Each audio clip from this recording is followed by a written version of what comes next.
गोविंद दो खड़े काके लागो पाए। गुरु गोविंद दो खड़े काके लागो पाए। बलिहारी गुरु आपने गोविंद दियो बताए। कबीरा गोविंद दियो बताए।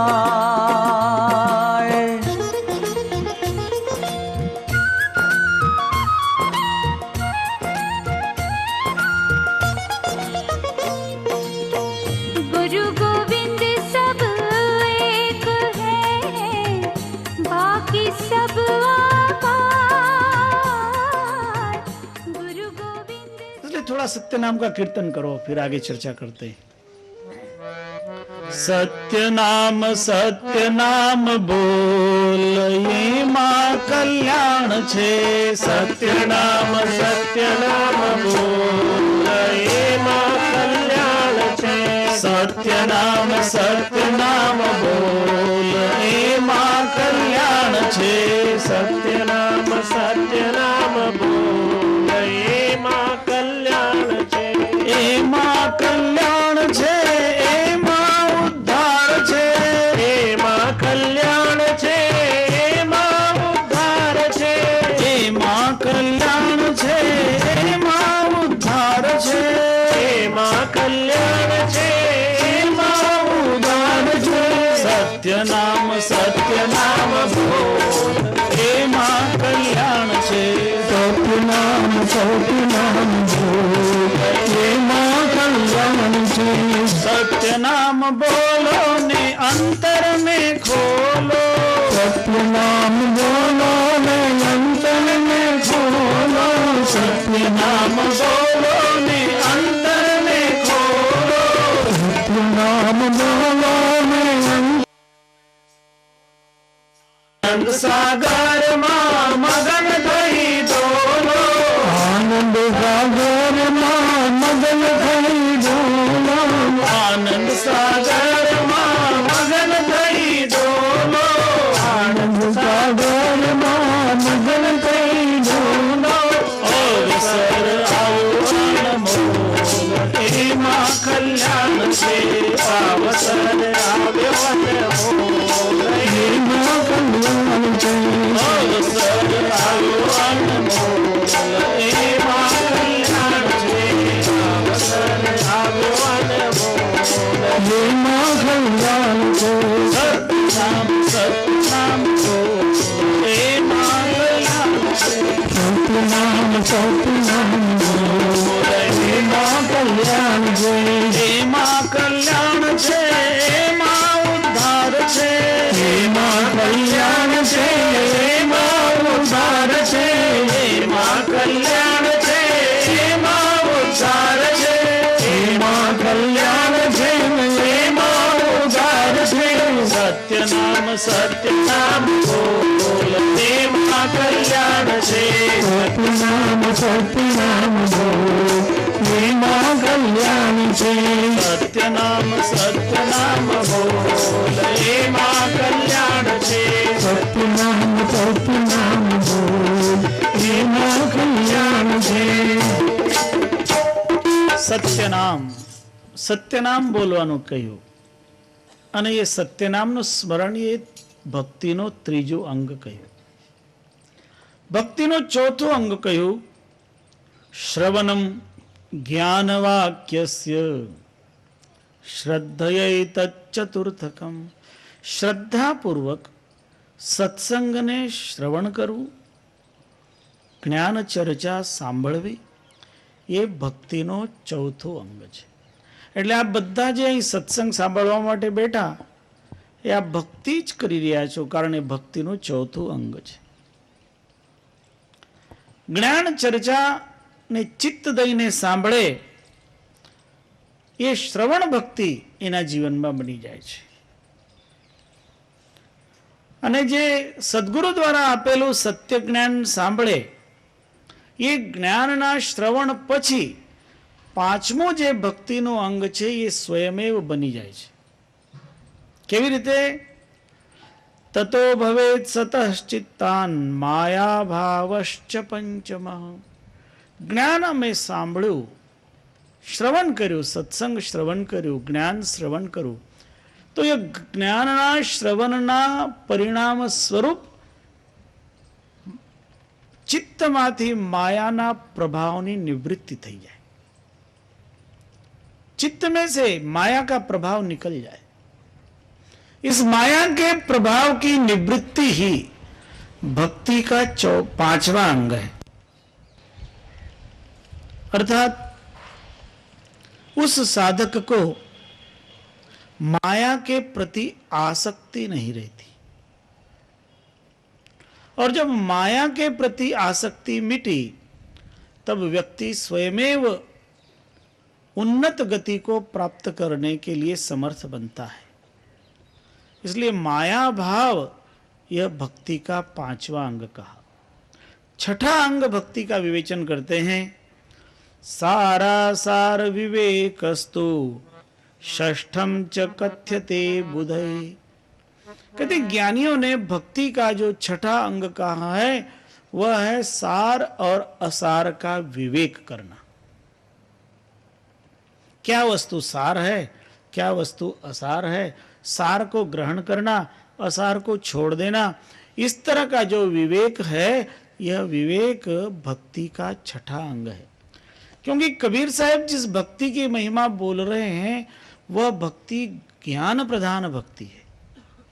और ज्ञान प्रधान भक्ति होने से उसके साथ में विवेक का होना परम जरूरी है. और ये विवेक जो है यह ज्ञान, यह भक्ति का 6ठा अंग है.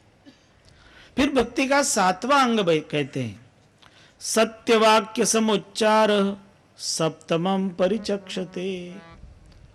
और सत्य बोलना, सत्य वाक्य का उच्चारण करना, नियमित सत्य का अपने व्यवहार में, अपनी वाणी में आश्रय लेना, कहते हैं यह भक्ति का 7वां अंग है. क्योंकि जिसके जीवन में सच्चाई होगी वही तो वास्तव में भक्त होगा. जिसकी वाणी में सत्यता होगी वही वास्तव में भक्त होगा. और जिसके वाणी में सच्चाई न हो, झूठ बातें बोलता हो, तो उसे कोई भक्त मानने को तैयार नहीं होगा. इसलिए भक्ति का 6ठा अंग है सत्य वक्तव्य. अष्टमम समदृष्टिश्च. और समदृष्टि हो जाना, अर्थात सभी प्राणियों में उसी आत्मा के स्वरूप को देखना, ये समदृष्टि होना है. समदृष्टि में एक बात है, सभी आत्माओं को समान देखना. लेकिन यह समदृष्टिता है, समवर्तन करने को नहीं कहा है. मनुष्य को समदृष्टि बनना चाहिए. सभी प्राणियों में आत्मा समान है, लेकिन सभी प्राणियों के साथ समान व्यवहार किया नहीं जा सकता. भगवान कृष्ण भी समदृष्टि बनने की बात करते हुए गीता जी में समझाते हैं. विद्या विनय संपन्ने ब्राह्मणे गविहस्तिनी शुनि चैव श्वपाके च पंडिता समदर्शिनः. समदर्शिता की बात वहां भी की गई. वहां भी ये कहा विद्या विनय संपन्न ब्राह्मण हो, हाथी हो, गाय हो, कुत्ता हो, और कुत्ता ही नहीं, वो उस कुत्ते को पका के खाने वाला. कुछ लोग होते हैं वो कुत्ते को मार के खा जाते हैं. कहते ऐसा भी कोई हो तो उन सब में जो समदृष्टि रखे वो पंडित है.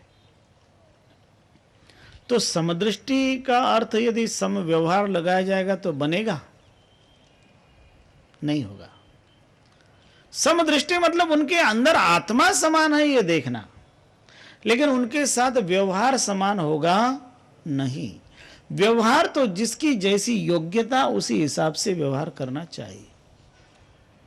आप कोई विद्या विनय संपन्न ब्राह्मण विद्वान हो, आपके घर आए तो आप उसको आसन देकर स्वागत करते हैं, उसको फलाहार कराते हैं, उसको इलायची लौंग वगैरह उसके स्वागत के लिए रखते हैं।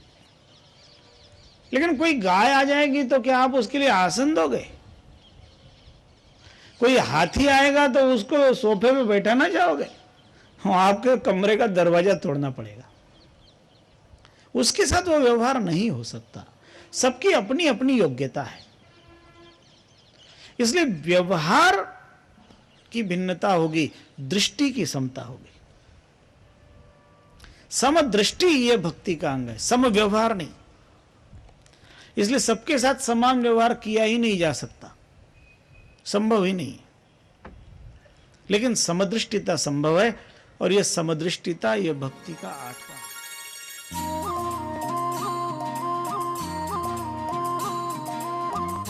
कहीं कबीर विचार के शीलवंत कोई एक, जप करने वाले, तप करने वाले, होम यज्ञ करने वाले अनेक मिल जाएंगे, कहते हैं। पंडित भी अनेक मिल जाएंगे, शूर भी अनेक मिल जाएंगे, लेकिन कहते हैं कि शीलवान तो कोई कोई मिलता है। और जो शीलवंत होगा, उस शीलवंत की महिमा सबने गाई है। महाभारत में तो एक शील निरूपण अध्याय के नाम से एक अध्याय ही आता है, उसमें सारा शील का ही निरूपण किया है। अर्थात जिसका शील पवित्र है, शीलवंत जो बन गया है। शीलवंत वह होता है कि जिसने अपने आचरण को एकदम पवित्र बना लिया है, वो शीलवंत, शील संपन्न हैं भगवान राम। आप देखो, थोड़ी सी आपको तुलना करके बता रहे हैं। भगवान राम और उनका विरोधी था रावण। इन दोनों की तुलना आप देखोगे तो रावण राम की अपेक्षा प्रत्येक बाबत में श्रेष्ठ था। कैसे? राम वनवासी थे, रावण महलों में रहता था। राम के पास में धनबल बिल्कुल नहीं था, क्योंकि स्वयं वल्कल वस्त्र पहनते थे, पेड़ की छाल पहनते थे। और रावण की तो लंका सोने की थी, इसलिए धनबल में रावण बड़ा। दूसरा बल होता है जनबल।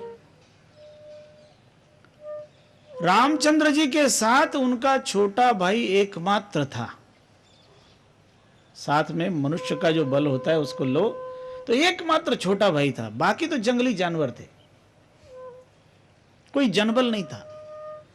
और रावण के पास जनबल, उसके खुद के 1 लाख बेटे थे और 1.25 लाख उन बेटों के बेटे थे, तो उसका खानदान का बल इतना बड़ा था। कबीर साहब ने लिखा है, 1 लख पूत 1.25 लाख नाती, वा रावण घर दिया न बाती। 1 लाख बेटे और 1.25 लाख नाती पोते होने वाले रावण के जनबल की गिनती राम से कई गुना ज्यादा। रावण धनबल में राम से बढ़ा, रावण जनबल से राम से बढ़ा। फिर तीसरा बल आता है बाहुबल। राम के पास 2 भुजाएं थी और रावण के पास 20 भुजाएं थी। फिर चौथा बल आता है बुद्धि बल। राम के पास एक ही मस्तक था और रावण के पास 10। और राम की अपेक्षा रावण का शास्त्र ज्ञान बढ़ा था। शास्त्रों में रावण का ज्ञान बहुत ज्यादा आगे था। अभी भी सभी शंकर भगवान के मंदिरों में रावण का बनाया हुआ तांडव स्तोत्र गाया जाता है। राम का बनाया हुआ एक भी स्तोत्र मिलता नहीं है। रावण रचित तांडव स्तोत्र मिलता है।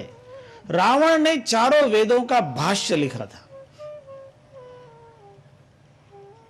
मतलब आप देखो, राम की तुलना में रावण लगभग प्रत्येक क्षेत्र में कई गुना आगे था, लेकिन उस रावण की कोई पूजा करता नहीं है, क्योंकि एक क्षेत्र में वो सबसे पीछे था, वो था शील। शील के क्षेत्र में रावण एकदम पीछे था, चरित्र में एकदम भ्रष्ट था। और जिसका चरित्र भ्रष्ट हो वो हर सब कुछ होते हुए भी भ्रष्ट होता है, और शील उस चरित्र का नाम है जो भगवान राम के पास था।